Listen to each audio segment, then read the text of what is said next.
James Sheridan, you're the head of the Asia Pacific region for Igloo Vision, and we're standing in a 360 room. Welcome to MySecurityTV. I'm also going to mention Australia in Space TV. There's a lot of use cases for this particular technology.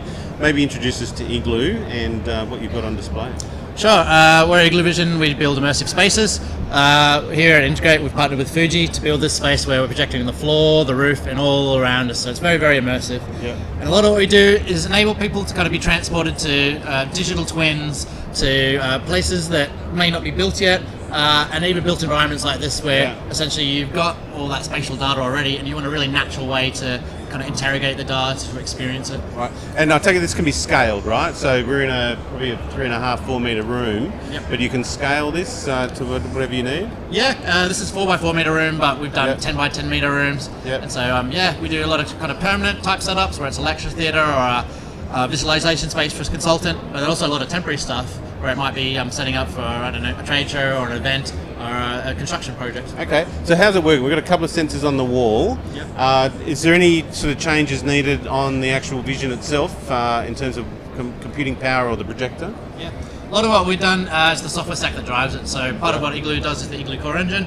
And it's sort of like an operating system for immersive spaces. Got it. And something we kind of learn over time is that these spaces have to be really easy to use, but you have to have the workflows that mean it's very easy to get your data in.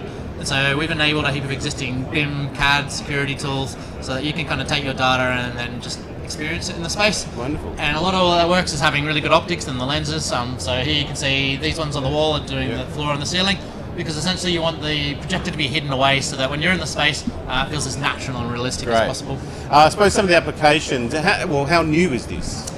We've been doing immersive spaces for about 10 years, but this is, in the last year, the first time we've done the ceiling and the floor and everything. Got it. And so where it's fully immersive. Yes, and I suppose client feedback or new applications that you might not have thought of? We're doing a lot in the education space, is probably the biggest one. And so construction visualization, mining, resources is a big one.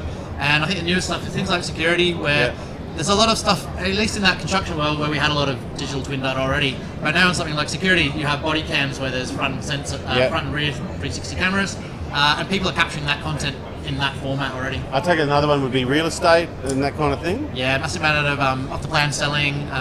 You see people, they'll put like a balloon, they'll send it up, and they'll take the 360 view from every floor going up, dawn and dusk. So you're buying a penthouse, you want to know what your view looks like. Nice. I suppose the other one is the comparison between virtual reality and augmented, and then how you compete. How do you find the difference there? We do a bit of headset-based work, but it's a very different experience. It's much more immersive, but you're disconnected.